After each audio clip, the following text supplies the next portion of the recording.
রূপনারায়ণ নদের বিরাট একটা চর। নদীর বাঁধটা একটা বিরাট অজগরের মতো এঁকে বেঁকে চলে গেছে দূর থেকে বহু দূরে। বাঁধের ধারে ধারে দুপাশে খালি বট, অশ্বত্থ, জাম, তেঁতুল, শিরীষ, অর্জুন আরো অনেক গাছ মাথা উঁচু করে দাঁড়িয়ে আছে। বাঁধ থেকে নেমে খানিকটা এগিয়ে গেলেই একটি গ্রাম। বলা যেতে পারে সেটি হচ্ছে গ্রামের সীমানা। প্রথমেই পড়বে জেলেপাড়া, তার ডান দিকে বাগদিপাড়া, উত্তর দিকে বিভিন্ন জাতের লোক বসবাস করে। অপরদিকে রূপনারায়ণ নদ ঢেউ তুলে তর করে এগিয়ে চলেছে। বাঁধের উপর দিয়ে প্রায় মাইল খানেক গেলেই রূপনারায়ণের প্রকাণ্ড চর, আর এই চরেই গায়ের লোকেরা মরা পোড়ায়। আশপাশের প্রায় 10খানা গায়ের মধ্যে ওই একটাই শ্মশান। শ্মশানের কাছাকাছি অনেক নাম না জানা বড় বড় গাছ আর ঝোপঝাড়। পাড়া গায়ে শ্মশান যে কত ভয়ঙ্কর তা না দেখলে বিশ্বাস করা যায় না।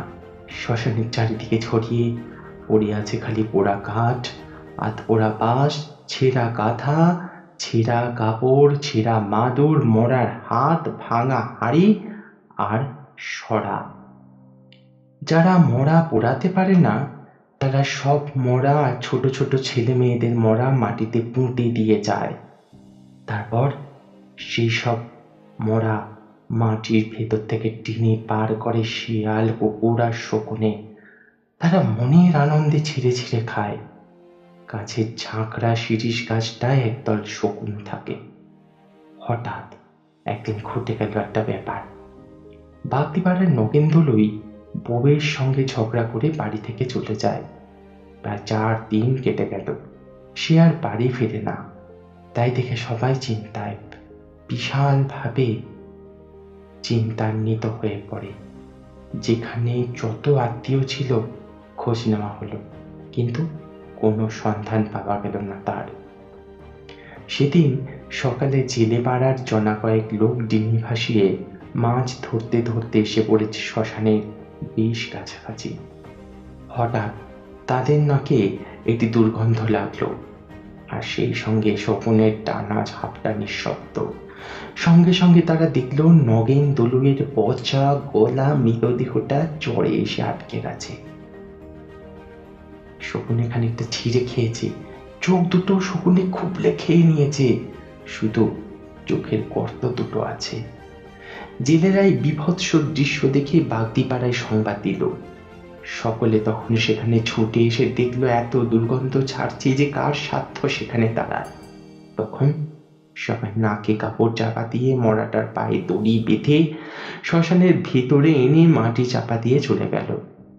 রাত্রির বেলা মাটির ভেতর থেকে নগেনের মৃতদেহটা তুলে শিয়াল কুকুরে খেয়ে খুব আনন্দে বনভোজন করল। নগেন দলুয়ের অবস্থা মোটামুটি ভালোই ছিল। তার ছিল 2টি ছেলে, তাদের বিয়ে হয়ে গেছে অনেকদিন। তারা ভালোভাবেই বাপের শ্রাদ্ধ করল। জেলে পাড়া বাগদিপাড়ার অনেকেই সেই শ্রাদ্ধের নেমন্তন্ন বাড়ি এসে খেয়ে গেল। এই ঘটনার পর কেটে গেল 1টা মাস। তারপর থেকে নানা রকম অবিশ্বাস্য ঘটনা ঘটতে লাগলো। কখনো বাগদিপাড়া থেকে, আবার কখনো বা জেলে পাড়া থেকে হাঁস, মুরগি, ছাগল চুরি যেতে লাগলো।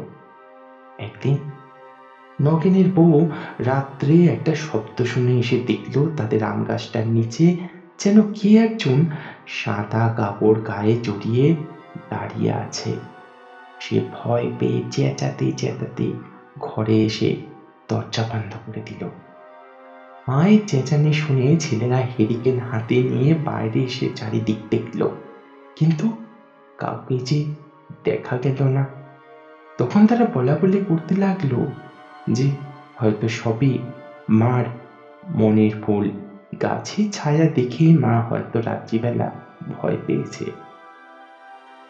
রাত্রেবেলা বাঁধের ওপর আর শ্মশানেও একটা কঙ্কালকে ঘোরাফেরা করতে দেখে গায়ের সবাই ভয় পেয়ে গেল।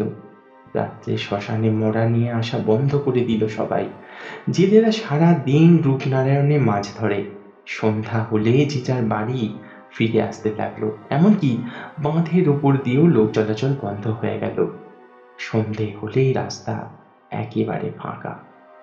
সেদিন রাখাল জেলের একটা বাছুর গেল হারিয়ে।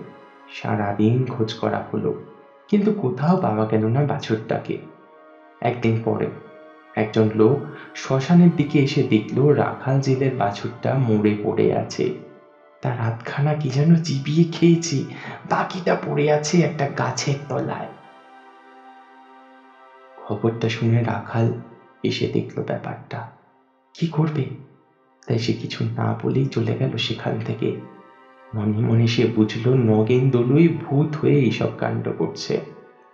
জেলে পাড়ার ফকির আর নিধিরাম দেখলো নগেনের বাড়ির দরজার কাছে একটা আবছা মূর্তি দাঁড়িয়ে আছে। সারা দেহ তার সাদা কাপড়ে ঢাকা। ওরা চোর ভেবে জিজ্ঞাসা করলে ওখানে কে?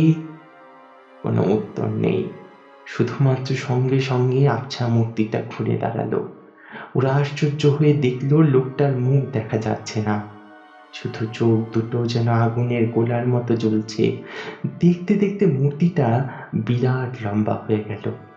এই ব্যাপার দেখে ফকির আর নিধিরাম ভয় পেয়ে ওরে বাবারে গেলুম রে বলে ছুটে পালালো সেইখান থেকে প্রাণপণে।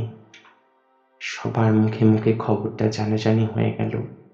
পাড়ার লোক ভয় পেয়ে সন্ধে 7টার পর নগেন দলুইয়ের বাড়ির পাশের রাস্তা দিয়ে যাওয়া আসাও বন্ধ করে দিল। ফকির জেলে নগেনের ছেলে দুটোকে বললে, তখন বাপু, ব্যাপারটা খুব সুবিধে মনে হচ্ছে না। তোদের বাপ ভূত হয়েছে, তোরা ছেলে পুলে নিয়ে থাকিস, একটা কিছু ব্যবস্থা কর, তা না হলে কোনোদিন তোদের বিপদ হতে পারে। নগেনের বড় ছেলেটা ভয় পেয়ে বললে, দাঁড়ান দাঁড়ান, কি ব্যবস্থা করা যায় দেখি খুড়ো। মাও একদিন দেখেছিল, আমরা তার কথা বিশ্বাস করিনি, কিন্তু এখন দেখছি বিশ্বাস না করে উপায় নেই। এবার নগেনের ছোট ছেলে বললে, আমিও সেদিন ভোরের দিকে বাইরে বেরিয়ে সাদা কাপড় ঢাকা একটা মূর্তি দেখেছিলাম, কিন্তু সবাই ভয় পাবে বলে কাউকে কিছু বলিনি। নিধিরাম সব শুনে কিছুক্ষণ ধরে কি যেন ভাবলে, তারপর গম্ভীরভাবে সে বলে উঠলে, এখানে তো ভূতের ওঝাও নেই, তবে শুনেছি মহেশপুরে একজন নাকি লোক আছে, সে নাকি ভূত ছাড়ায়। তোরা তার কাছে একবার যা না, সে কি বলে দেখ। এই পরামর্শ দিয়ে ফকির আর নিধিরাম যে যার বাড়ি চলে গেল। নগেনের বড় ছেলেটা ছোট ভাইকে বললে, ও মহেশপুর এখান থেকে প্রায় 4 ক্রোশের ওপরে, যেতে আসতে প্রায় 9-10 ক্রোশ। আজকে তো আর যাওয়া সম্ভব নয়, কাল সকালেই সাইকেল নিয়ে বেরিয়ে যাব, তাহলে কি হয় বিকেলে ফিরে আসতে পারবো। এইভাবে দু ভাই যুক্তি করলে। সেদিন রাত্রেই ঘটনাটা ঘটল নগেনের বাড়িতে। রাত্রে খাওয়া দাওয়া সেরে বাড়ির সবাই ঘুমিয়ে পড়েছিল। রাত প্রায় তখন 2-2:30 হবে। হঠাৎ হাঁস মুরগির ঘরে ছটপটানি আর কোক কোক শব্দ শুনে ঘুম ভেঙে গেল নগেনের বউয়ের। নগেনের বউ ভাবলে বোধ হয় হাঁস মুরগির ঘরে শেয়াল ঢুকেছে। এই কথা মনে করে সে একটা হেরিকেন আর একটা লাঠি নিয়ে সে বেরিয়ে এলো ঘর থেকে। উঠোনে পা দিতেই সে দেখল খুব লম্বা একটা লোক দাঁড়িয়ে আছে উঠোনের ঠিক মাঝখানটাতে। তার লম্বা লম্বা লিকলিকে হাত পা দুটোতে দুটো মুরগি, আর সে মুরগি দুটো ছিঁড়ে চিবিয়ে চিবিয়ে খাচ্ছে। এই দৃশ্য দেখে নগেনের বউ আ আ করে চিৎকার করে উঠোনে পড়ে অজ্ঞান হয়ে গেল। সেই শব্দ শুনে ছেলের বউরা ছেলেরা সব ছুটে এলো হেরিকেন নিয়ে। উঠোনের মাঝে মাকে অজ্ঞান হয়ে পড়ে থাকতে দেখে তাড়াতাড়ি জল পাখা নিয়ে এসে সবাই শুশ্রূষা করতে লাগলো। বেশ কিছুক্ষণ সেবায় শুশ্রূষা করার পর জ্ঞান ফিরে এলো নগেনের বউয়ের। ছেলেরা এবার জিজ্ঞাসা করলে, কি হলো মা? তুমি অজ্ঞান হয়ে গেলে কেন? নগেনের বউ তখন হাঁপাতে হাঁপাতে দু এক কথায় ছেলেদের সমস্ত ব্যাপারটা বলে উঠোনের যেখানে কঙ্কালটা দাঁড়িয়েছিল সেই জায়গাটা পার করে ইশারা করে দেখিয়ে দিল। সবাই আলো হাতে উঠোনের মাঝখানে গিয়ে দেখলো চারিদিকে মুরগির পালক আর রক্ত ছড়ানো রয়েছে, কিন্তু ধারে কাছে কাউকে দেখা গেল না। ছোট ছেলে ভাবলে যে হয়তো শিয়াল ঢোকে মুরগি খেয়েছে। রাতের অন্ধকারে শিয়ালের চোখ দুটো তো দপদপ করে চলে, তাই তার মা হয়তো তাই দেখে ভয়ে অজ্ঞান হয়ে গেছিল। ছেলেদের কথা শুনে নগেনের বউ এবার বলে উঠল, তোরা আমার কথা বিশ্বাস করলি না, কিন্তু আমি স্পষ্ট দেখেছি খুব লম্বা একটা মূর্তি উঠোনে দাঁড়িয়ে আছে, আর সারা দেহ তার সাদা কাপড়ে ঢাকা, মুখটাও দেখা যাচ্ছে না, চোখ দুটো দপ দপ করে জ্বলছে, তার লিকলিকে লম্বা হাত দুটোয় দুটো মুরগি, সে মুরগি দুটো ছিঁড়ে খাচ্ছে। এই সব কথাবার্তা হচ্ছে নিজেদের মধ্যে। এমন সময় বাড়ির পেছন দিকে শোনা গেল একটা ভয়ঙ্কর হাসির শব্দ। সেই হাসির শব্দ শুনলে মুখ কেঁপে ওঠে। সেই শব্দ শুনে সবাই চমকে উঠল। তারা বুঝতে পারলো এটা একটা ভৌতিক কাণ্ড ছাড়া আর কিছু হতে পারে না। ভয় পেয়ে সবাই ঘরে ঢুকে বসে রইল সকাল হবার অপেক্ষায়। পরের দিন নগেনের বড় ছেলে সাইকেল নিয়ে চলে গেল সেই 4 ক্রোশ দূরে মহেশপুরে ওঝার বাড়িতে। কিন্তু মুশকিল হলো ওঝা তখন অসুস্থ। নগেনের ছেলে একে একে সব কথা বলল তাকে। ওঝা সব কথা মন দিয়ে শুনে বললে, দেখো বাবা, আমার বয়স হয়েছে, তাছাড়া 1 সপ্তাহের ওপরে আমি উঠতে হাঁটতে পারছি না। একটু সুস্থ হলেই আমি গিয়ে সব ব্যবস্থা করে আসব। এখন বলো, তোমাদের ঘরে মোট কতজন লোক আছে? নগেনের ছেলে এবার বললে, সব শুদ্ধ 8 জন। আমি তোমাকে 8টা মাদুলি দিচ্ছি, আলো সুতোয় বেঁধে হাতে বেঁধে রাখবে, আর ছেলেদের গলায় বেঁধে দেবে। আর এই 4টে পেরেক দিচ্ছি, তোমাদের ভিটের 4 কোণে পুঁতে রেখো, তাহলে সে আর তোমাদের বাড়ির ত্রিসীমানায় আসতে পারবে না। এইসব কথা বলে ওঝা 8টা মাদুলি আর 4টে বড় বড় পেরেক তার হাতে দিল। পেরেক আর মাদুলি নিয়ে নগেনের বড় ছেলে বিকেলের দিকে ফিরে এলো। তারপর ওঝার কথা মতো সকলকে মাদুলি পরানো হলো বটে, আর পেরেকও পুঁতে দেওয়া হলো। সেই দিন থেকে নগেন দুলুয়ের বাড়িতে ভূতের উপদ্রব কমে গেছে বটে, কিন্তু গ্রামে উপদ্রব বেড়ে গেল। গায়ের লোকেরা ঘর থেকে হাঁস, মুরগি আর ছাগল প্রায় চুরি হতে দেখতে লাগলো। অন্ধকারে সেই ছায়া মূর্তিকে দেখতে পেল অনেক লোক। তাছাড়া কারো বাড়িতে গভীর রাতে ইট পড়তে থাকলো দুমদাম করে, আবার কারো বাড়িতে গরুর হাড়, মোষের হাড়, মানুষের হাড় পড়তে থাকলো বার করে, আবার কারো ঘরের চালে মরা পোড়া কাঠ, বাঁশ এগুলো পড়ে থাকলো। সারা গায়ের লোক ভয়ে কাঠ হয়ে গেল। সন্ধে হতে না হতে যে যার ঘরে ঢুকে দরজা বন্ধ করে বসে থাকে। ভয়ে রাত কেটে যায় সবার। সন্ধ্যের পর অত বড় গ্রামটা যেন শ্মশানের মতো জনশূন্য মনে হয়। সেদিন রাত্রেবেলা অনেক দূর থেকে একদল লোক একটা মরা নিয়ে শ্মশানে এলো রাতে।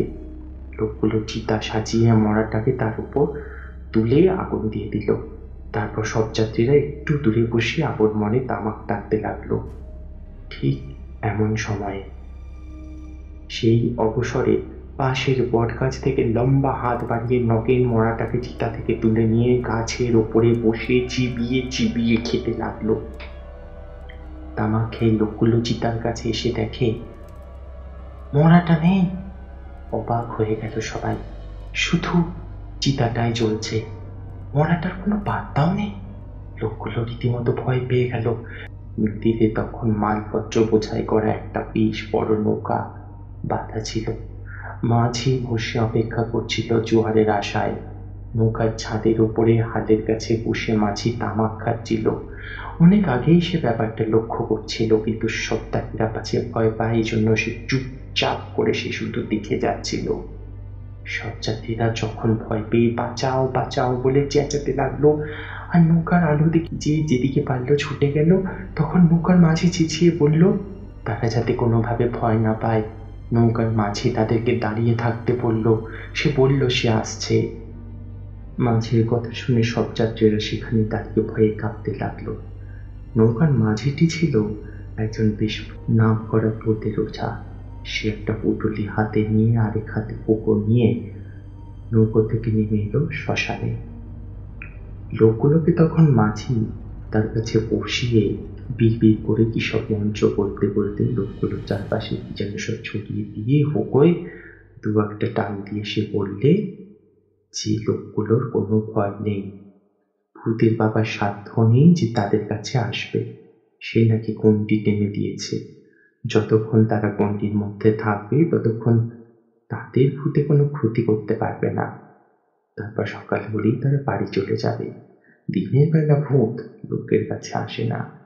একজন যুবক তখন জিজ্ঞাসা করল, মরাটা তাহলে গেল কোথায়? মাঝি বললে, চিতা থেকে তুলে নিয়েছে।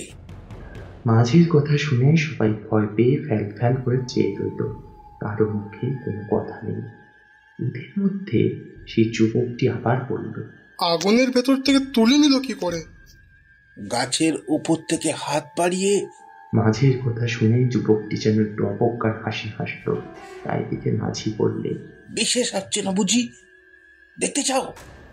বেশ দেখান, তাহলে বিশ্বাস করব। দেখো, আবার অজ্ঞান হয়ে যাবে না তো? এখনো যখন হয়নি তখন আর হব না। বেশ, তাহলে এসো আমার সঙ্গে। এই কথা বললে মাঝি তাদের সঙ্গে নিয়ে বটগাছের ওপরে ইশারা করে দেখিয়ে দিল। ওই দেখো।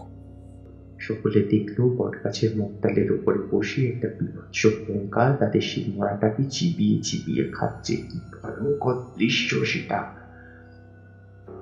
ভয় পেয়ে সবাই চোখে হাত চাপা দিয়ে মাছির কাছে সরে এলো। মাছি বলল আবার, এবার বিশ্বাস হলো তো? যাক, তোমাদের কোনো ভয় নেই। ও গাছ থেকে নেমে আসতেও পারবে না, আর কোথাও যেতে পারবে না। আমি গাছটাকে গণ্ডি দিয়ে দিয়েছি। এই কথা বলে মাছি হোকোটা সেখানে রেখে পুটুলিটা হাতে নিয়ে উঠে দাঁড়িয়ে পড়ল।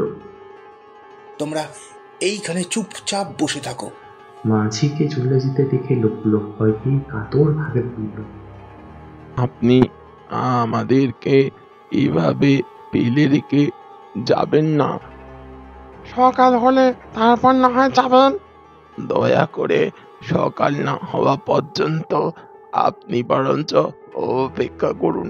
হ্যাঁ, অপেক্ষা করে যাওয়াটাই তো ভালো ছিল। মাছি এবার এসে বললে, ভয় নেই, আপনারা এখানে বসুন, আমি ওর পরিচয় নিয়ে আসছি। মাঝি চলে গেল বটগাছের দিকে। লোকগুলো ভয়ে কাঠ হয়ে বসে রইল। স্পষ্ট শোনা যেতে লাগলো মাছি বলছে, তুই কে? আমি নগেন্দ্র নই। তোর বাড়ি কোথায়? মাঠের ওপারে বাগদি পাড়ায়। বাড়িতে তোর কে আছে? আমার বউ, দুটো ছেলে, তাদের বউ, নাতি নাতনি। ঠিক আছে, তুই গাছেই বস থাক। পালাবার চেষ্টা করলেই জলে পুড়ে মরবি। আমি তোকে বেঁধে দিয়ে যাচ্ছি। মাঝি আবার ফিরে এলো। লোকগুলোকে বলল, সকাল হলেই আপনারা গায়ে গিয়ে লোকজনকে ডেকে আনবেন। দেখতে দেখতে পূর্ব দিকে আকাশ ফর্সা হয়ে এলো। গাছে গাছে পাখি ডেকে উঠল। একটু পরে হলো সকাল। দুজন লোক গায়ে গিয়ে সংবাদ দিল। গ্রাম থেকে বহু লোক এলো দেখতে। নগেন দলুইয়ের ছেলে দুটো এলো। সবাই এলো বট গাছের নিচে। গাছের উপরে তখন কিছুই দেখা যাচ্ছে না, শুধু একটা মোড়া ঝুলছে দেখা গেল। মাঝি বলল, মরাটাকে ফেলে দে নগেন। সঙ্গে সঙ্গে তমাশ করে মোড়াটা মাটিতে পড়ে গেল। সবাই দেখে তো অবাক। মোড়াটার খানিকটা মাংস কি যেন খুবলে খেয়েছে। মাঝি বলল, নগেনের ভূতি মরাটাকে চিতা থেকে তুলে গাছে নিয়ে গিয়ে বসে বসে খেয়েছে। দিনের বেলা তো ওদের দেখা যায় না, তা না হলে আমি দেখিয়ে দিতাম। মাঝি এবার বিড় করে কি সব মন্ত্র বলে উঠতে গাছের উপর থেকে ক্ষণক্ষণে গলায় নগেন বলে উঠল, এবার আমাকে ছেড়ে দে, এবার আমাকে ছেড়ে দে। তুই একবারে এদেশ থেকে চলে যাবি? না, যাবো না। আমি এইখানেই থাকবো। এখানে থাকবি কেন? এইখানে আমার বউ ছেলে রয়েছে। তাছাড়া বউটার জন্য আমি জলে ঝাঁপ দিয়ে মরেছি। ওকেও আমি ঘাড় মধ্যে শেষ করবো। নাকি সুরেশে উত্তর দিল। এই সব কথা শুনে নগেনের ছেলেরা ভয় পেয়ে মাঝিকে বললে, দয়া করে আপনি আমাদের রক্ষে করুন, রক্ষে করুন। তোমাদের বাবা ভূত হয়ে কষ্ট পাচ্ছে, শুধু শুধু ওকে কষ্ট দিয়ে লাভ কি? নগেনের বড় ছেলেকে মাঝি বললে, তুমি গয়ায় গিয়ে ওর নামে পিণ্ডি দাও, তাহলেই তোমার বাবা প্রেত যোনি থেকে মুদ্ধার পাবে। তখন গায়ের একজন বয়স্ক লোক বলে উঠল তাদের মধ্যে থেকে, তা এখন ওরা কি করবে যদি আজ রাতে এই কালো ঘাড় মটকে দেয় বা গ্রামবাসীর ক্ষতি করে? হ্যাঁ, তা পারবে না। আমি গাছের চারপাশে গন্ডি দিয়ে দিচ্ছি, ও গাছ থেকে কোথাও যেতে পারবে না। 7 দিন ওই গাছে ও বন্দি থাকবে। তার মধ্যে পিণ্ডি দেওয়া না হলে ও আবার গ্রামে গিয়ে উপদ্রব করবে। আমি আজই রওনা হয়ে যাচ্ছি। তুই উদ্ধার হলে কি চিহ্ন রেখে যাবি? আর কিন্তু কোনো উত্তর এলো না। গাছের ওপর থেকে ক্ষণক্ষণে গলায় চেঁচিয়ে উঠতে লাগলো নগেনের ভূতটা। ওরে বাবা রে, গেছি রে, জলে মরুম রে। ওরে বাবা রে, গেছি রে, আমাকে বাঁচাও, বাঁচাও। বল, কি চিহ্ন রেখে যাবি? দাঁড়াও দাঁড়াও, বলছি বলছি। এই বলে একটু থেমে তারপর সে আবার বললে, এই গাছের একটা মোটা ঢাল আমি ভেঙে দিয়ে যাব। মাঝি তখন লোকগুলোকে বললে, আপনারা মরাটা নিয়ে গিয়ে পুড়িয়ে দিন। তারপর গ্রামবাসীদের বললে, আপনারা ফিরে যান। আজকে থেকে আর গায়ে কোনো উপদ্রব করবে না নগেন। এই কথা বলে মাঝি ফিরে গেল নৌকায়। সব যাত্রীরা আবার নতুন করে চিতা সাজিয়ে হাত খাওয়া মরাটাকে পুড়িয়ে ফিরে গেল যে যার ঘরে। নগেনের বড় ছেলে রওনা দিয়ে দিল গয়ায়। সে যেদিন নগেনের নামে গয়ায় পিণ্ডি দিল, ঠিক সেই দিনে দুপুরবেলা মরমর করে ভয়ঙ্কর শব্দে বটগাছের একটা ডাল ভেঙে পড়ল। অবাক হয়ে গ্রামবাসীরা দেখল সেই দৃশ্য। আর ঠিক সেই দিন থেকে গায়ে আর কোনো ভূতের উপদ্রব রইল না।